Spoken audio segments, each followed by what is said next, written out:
Y'all, it is early, but it is already hot out here. This is Alabama. What can I say? But we have got to get the animals fed and watered and get our chores done this morning. Got some baby turkeys, and we're going to talk about those here in a second.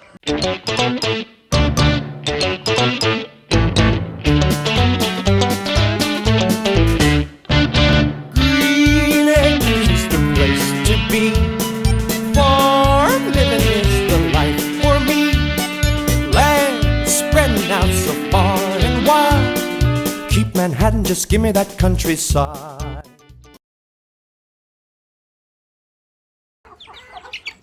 They want out of the brooder house, look. Are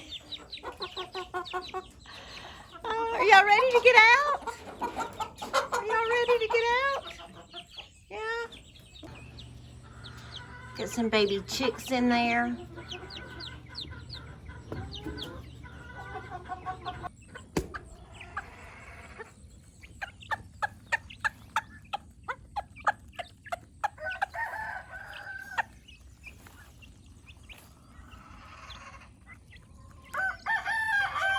So Mama has adopted Uno and Pearl, so to speak. So I'm going to feed them separately than the others. I took the others out on the other side of the barn to feed them, and these stay here. They just know to do it, and they get their own feed. So I feed them some scratch on the ground. Actually, what I'm feeding them is Hen House Reserve. It's a combok food, and I have a hard time saying that word, combok, but that's what I feed these guys. Matter of fact, I've started feeding all my chickens that with a little extra laying pellet.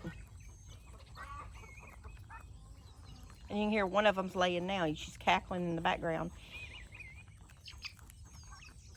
But that's how I feed the group that stays in the brooder house. They're the juveniles, the mama and her babies, and Uno and Pearl. They stay inside the brooder house at night.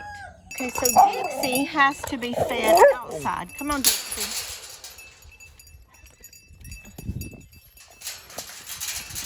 No, Bo.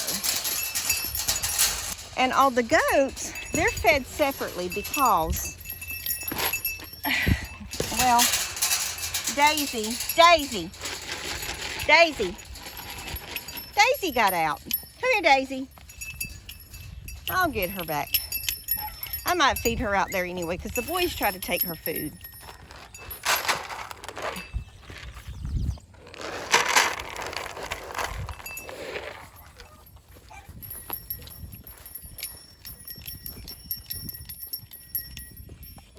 Come on, Daisy.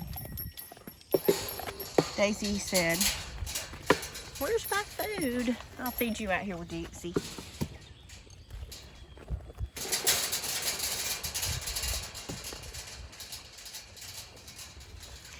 Bo can't take your food from you if you're out here, right?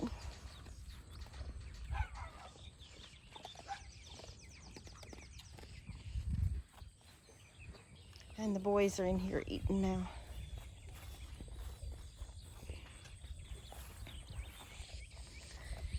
So we've got somebody coming to put the sides of the barn on so we can start the stalls inside. I don't know when they'll be here, maybe this week, or at least by the weekend. They're on another project right now. When they finish up, they'll be here to put the sides of the barn on.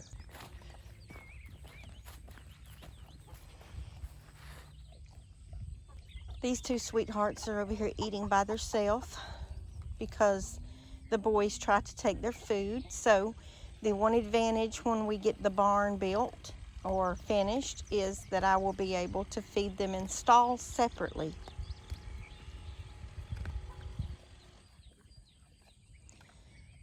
I brought Daisy out to feed her last night because the boys just would not leave her alone.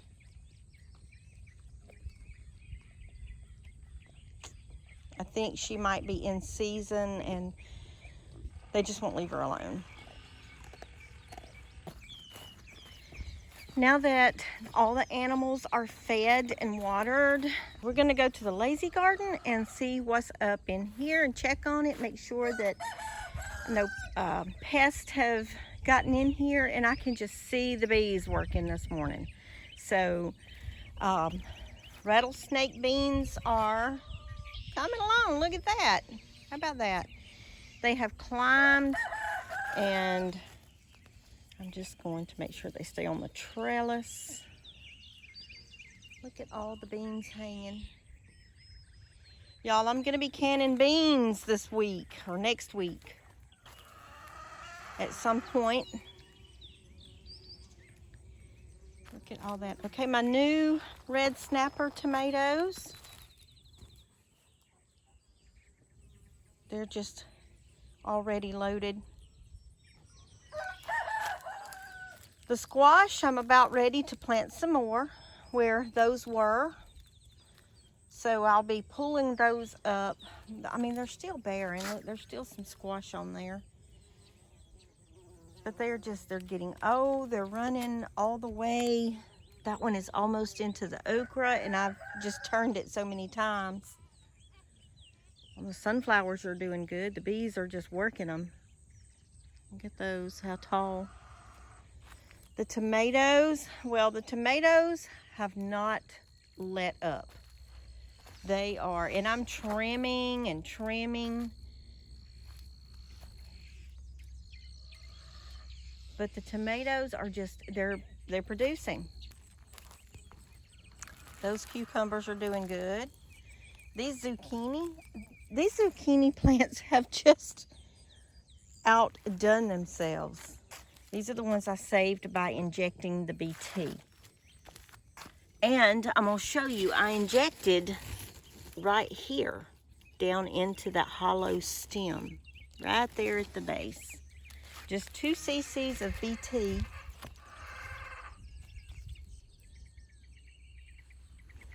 Look at that. You know how you always miss something?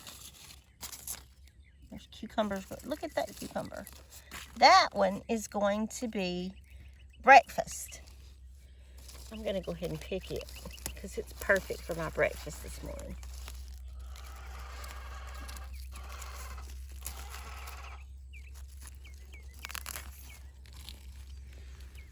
Okay, the new okra is starting to bear. Looks like I need to cut okra this morning. I don't know, I might give that a little, oh, there's a big one. Yeah, I gotta get that one off there. And as you can see, more tomatoes. Now those little cherry tomatoes, yes, I am canning those. These are the ones that I'm making chili rellenos and cooking with, the poblano peppers. Okay, you see those cherry tomatoes? They're just loaded, they keep bearing. They're doing so good, and I am overrun with them. But let me tell you, the best way that I have found to can those tomatoes is I let them get really, really ripe, and I put them in a baking dish, and I put them in a 400-degree oven, and in about 20 minutes, they have popped. It might not take 20 minutes, but they have popped, and when you take them out of the oven, you let them cool, and the skin just falls off. So, after the skin is off, I put them in a pot and crush them up, bring them to a boil. And once they reach that boil blanching stage, I add them to my pint jars, and I do put a little salt in the bottom of those pint jars. And I put some hot lids and rings on there, and voila, I have canned tomatoes. They will seal themselves, and they are very delicious. We go through a lot of tomatoes for tomato gravy and soups during the winter. I love tomato gravy and biscuits all year round.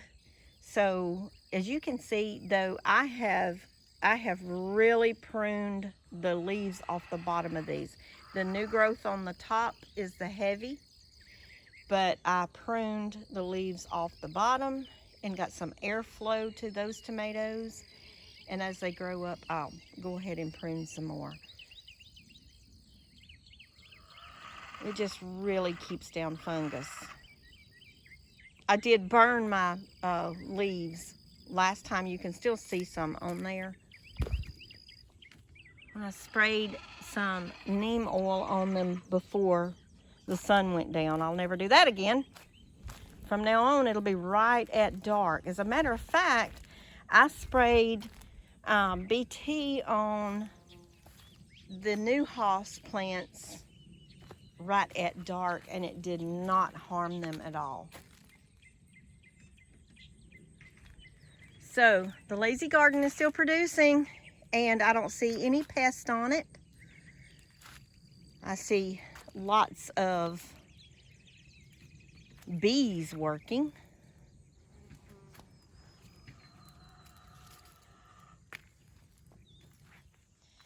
My blackberry vine is about ready to hang the trellis up to the wire. I think next year we'll have some blackberries. Of course, I need a few more of them. I just have not had time to plant any more this year. This is the fig that had died back during that big cold snap. It died back to the root. So this is how much it has grown since that cold snap. Now this one did not die. This is the, I left the tag. That is the Papa John fig. It did not die. It has done well. This one did die, or I thought so. This is the one I took into the greenhouse and just babied the root until I got a leaf and then brought it back and planted it again. This is Celeste. Today is my weed eating day. This is Peggy. Peggy is starting to want to climb.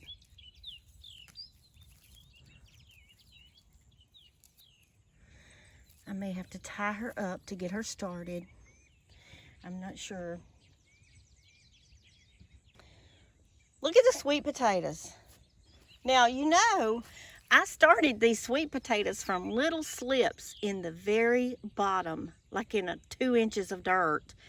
These are the slips I got from Hoss, and I just kept adding layers of soil and dirt, more soil and more dirt. And now, I mean, literally, I could cut those off and start them some more somewhere else, but they are just overrun. Look at this. Look how beautiful.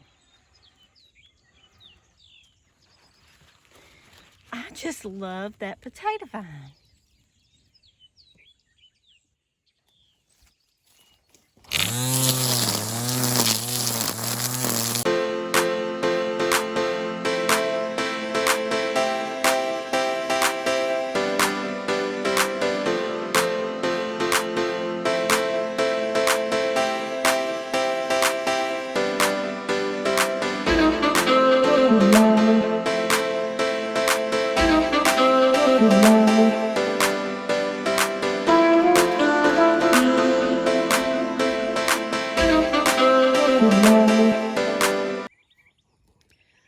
Okay guys, now I'm going to show you what it looks like out here now after I have took some time and cleaned up. It's, you know, that's why you get up early and you go to bed late. You just continue to do your everyday work. So we fed and watered the animals.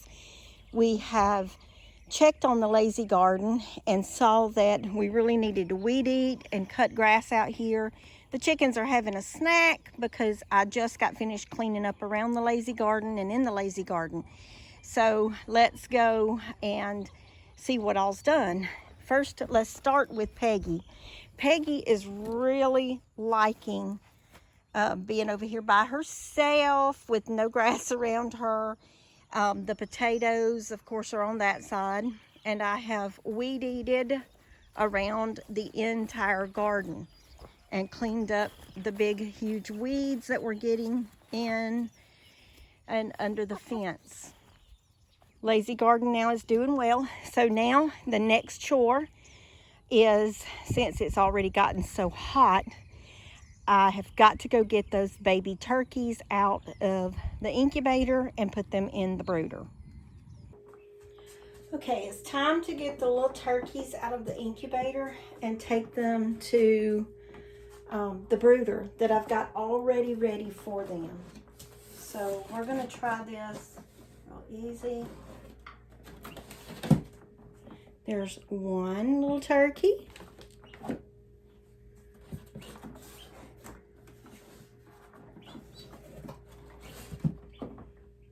Two.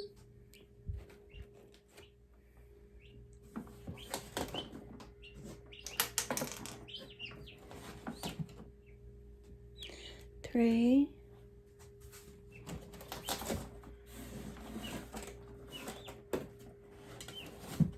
4.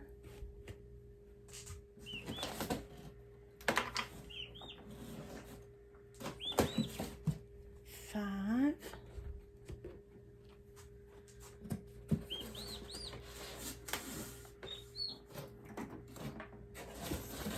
6 little turkeys.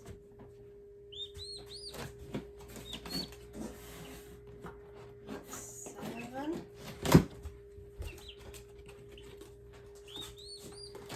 And number 8.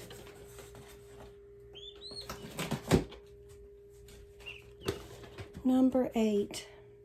Okay, there are a few more eggs in here. However, I don't know if they will hatch or not. They don't appear to be. Well, there's a couple. So we will see. I can add them to the brooder once they hatch, if they do. Now, I've prepared the brooder. I do have water in there already ready for them. And now, don't compare farms because everybody doesn't do this. I do put down some of the GQF paper to prevent spillage of the feed. It also acts as a little rest to get them off of the wired bottom. So when they need to rest and just kind of get away for a minute, they can get on the paper. And I tend to usually put some up under the heating element so that they can do that when they're resting under there. And I may end up doing that this time. But right now, I've got the non-medicated game bird starter in here because that's what I need for turkeys. Let's go ahead and start putting the babies in here.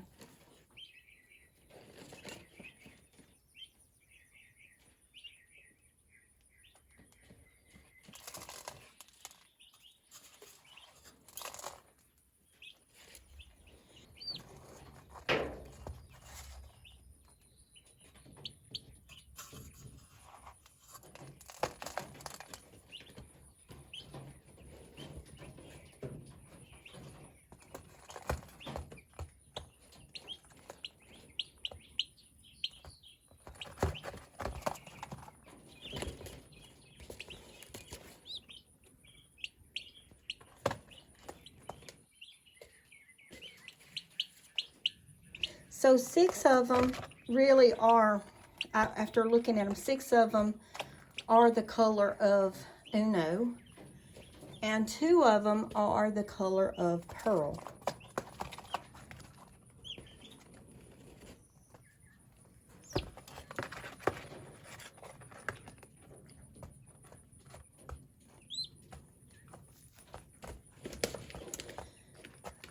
So, right now I have 8 little baby turkeys, and I need 8 turkey names. So I tell you what, all my subscribers, let's do this. Let's, if you will, leave a comment with a name for a turkey baby. I will put everybody's name in a hat and draw out names for these turkey babies. And let's do that. Let's see, today is Wednesday. let me draw names out on Friday.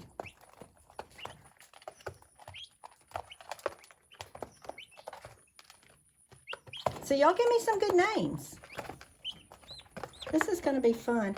That one there is a different color. Oh my goodness, it looks like it's got some red in it, don't it? Almost like a bourbon red. Okay, I got to go get another water from Tractor Supply for not for quail, for turkeys and chickens. So let me get these babies situated, get to Tractor Supply and get back. But remember to leave a comment and name a turkey. Let's name a turkey today.